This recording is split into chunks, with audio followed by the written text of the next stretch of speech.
Good morning students. Hindi विषय के अंतर्गत आज मैं पाठ 10 और मैं उगता गया समझाने जा रही हूँ। यह एक व्यंग्य युक्त रचना है। पाठ को शुरू करने से पहले पाठ के शब्दार्थ जान लेते हैं। दस्तक का अर्थ होता है थाप या ठकठकाना, फुर्सत, आराम से, मानहानि, अपमान, परिचित, जानने वाला, अशिष्टता जिसमें तहजीब न हो, दैनी, लाचार। प्रतिध्वनि जानते हैं, एक निराशावादी से पैसे उधार लो, वह इसके वापस आने की उम्मीद नहीं करेगा। यह कथन ऑस्कर वाइल्ड द्वारा कहा गया था।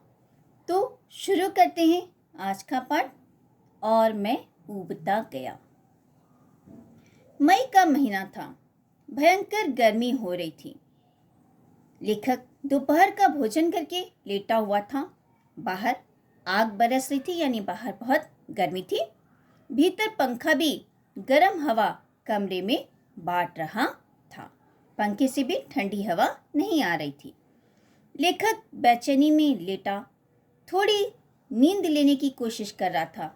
गर्मी में दोपहर का भोजन यदि चटोरेपन के कारण अधिक खा लिया जाए तो खाने वाला बेचैनी में 2 घंटे इस करवट और उस करवट होता रहता है। उनकी भी यही हालत थी। अचानक दरवाजे पर दस्तक पड़ी। जैसी उनकी स्थिति थी उसमें उन्हें लगा किसी शत्रु ने अचानक हमला कर दिया हो। पता नहीं कौन है, किस काम से आया है, कितनी देर बैठेगा। यूं तो उन्हें भगाने की कई तरकीबें मालूम हैं, पर कुछ ऐसे विकट वीर होते हैं कि उन्हें उठकर जाने के लिए जो भी अस्त्र चलाए जाएं, उन्हें वे मजे से झेल लेते हैं। वे अगर पिस्तौल भी निकाल लें तो वे डरकर भागने की बजाय पिस्तौल के बारे में बात करने लगेंगे, अर्थात वे वहीं ठहरे रहते हैं, वहां से जाने की बात नहीं करते। उन्होंने दरवाजा खोला और कई बार के परिचित एक सज्जन ने घर में प्रवेश किया। लेखक उन्हें देखकर अधमरा हो गया, यह सोचकर कि आए हैं तो कुछ देर तो बैठेंगे ही। शिष्टतावश उन्होंने उनसे बैठने को कहा। वे कुर्सी पर इत्मीनान से बैठ गए। उन्होंने कम खाया होगा, उन्हें भी कुर्सी पर बैठना पड़ा। वे बैठे रहे और वो बिस्तर में लुढ़कते रहे। यह अशिष्टता होती। वे सामान्य आदमी हैं, निम्न मध्यम वर्गीय। उन्होंने उनसे पूछा, इतनी दोपहर में आपने कैसे कष्ट किया? उन्होंने जवाब दिया, यूं ही। इधर से निकला तो सोचा कि आपसे मिलता चलूं। वे इधर से निकल रहे थे, यानी अपनी सहूलियत से आए थे। उनके या और लोगों के पास भी ऐसे लोग आते रहते हैं जो अपना काम पूरा करके दूसरों के पास उनका काम न करने देने के लिए पहुंच जाते हैं। वे सहजता से आके कहते हैं, कुछ काम नहीं था तो सोचा कि आपके पास थोड़ी देर बैठे, फुर्सत का समय है।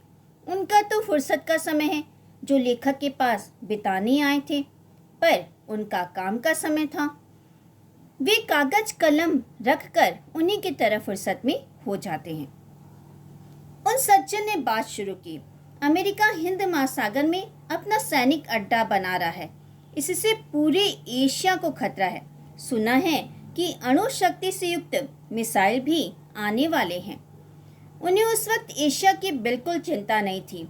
उन्हें चिंता अपनी बेचैनी की थी। उन्होंने कह दिया, आप ठीक कहते हैं।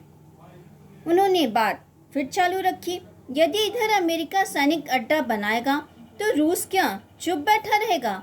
यहाँ 2 महाशक्तियों में संघर्ष की नौबत आ जाएगी। रूस से हमारी 20 साल की सुरक्षा संधि है। वह भारत की सुरक्षा को खतरे में नहीं पड़ने देगा। आपका क्या ख्याल है? उन्होंने कहा, ठीक है, अमेरिका का यह कदम गलत है। वो लेखक के विचार जानते थे, उनकी सहानुभूति जानते थे, इसलिए इस तरह के विषय की बात उन्होंने उठाई थी। वे जम्हाई ले रहे थे और चेहरे से भरसक परेशानी प्रकट कर रहे थे। पर वे तो अंतर्राष्ट्रीय राजनीति की बातें करने के मूड में थे। आगे बोले, अब देखिए, अरब लोगों में ही तेल देने के मामले में मतभेद पैदा हो रहे हैं और इधर यूरोप के देश नाटो संधि में अमेरिका को अलग छोड़कर अरबों से तेल का सौदा अलग अलग करने लगे हैं। तेल संकट ने सारे आपसी संबंध गड़बड़ कर दिए हैं। हाँ, लेखक उनकी बातचीत में भाग नहीं ले रहे थे, पर उनके उत्साह में कमी नहीं थी। वे अरब देशों से उड़े तो एकदम चीन पर पहुंच गए। कहने लगी, चीन एशिया का सबसे बड़ा क्षेत्र है और साम्यवादी है, फिर भी उसने अमेरिकी सैनिक अड्डे के विरोध में एक शब्द भी नहीं कहा। रूस का यह कहना है कि चीन अमेरिका का समर्थन कर रहा है। बताइए, चीन की कैसी गंदी नीति है। लेखक ने जम्हाई ली, पेट पर हाथ फेरा और कहा, और तो सब ठीक है ना। इस वाक्य का असर होता कि आप कृपया उठकर चले जाएं, पर इस इशारों को वे नहीं समझे और बोले, हाँ जी, सब ठीक ठाक है। जब वे बहुत परेशान हो गए तो उन्होंने केवल हाँ हूँ ही करना शुरू कर दिया, जिससे उन्हें लगे कि ये बात नहीं कर रहे हैं। पर वे चीन से उड़े तो वाशिंगटन पहुंच गए। कहने लगे, देखिए, यह निक्सन कैसा राष्ट्रपति है।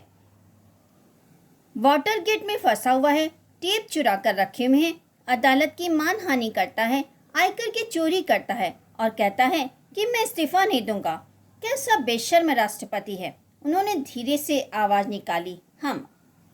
इसके बाद वे भारत लौट आए और गुजरात व बिहार की राजनीति से लेकर स्थानीय कॉलेज की घटनाओं तक की बात वे कर चुके थे। उनकी हालत बहुत खराब थी। वे इस दुनिया का सबसे दयनीय प्राणी थे। उनकी हालत उस बकरे की तरह थी जिसे रस्से से बांध दिया गया है और उसकी गर्दन के ऊपर तलवार रखी हुई है।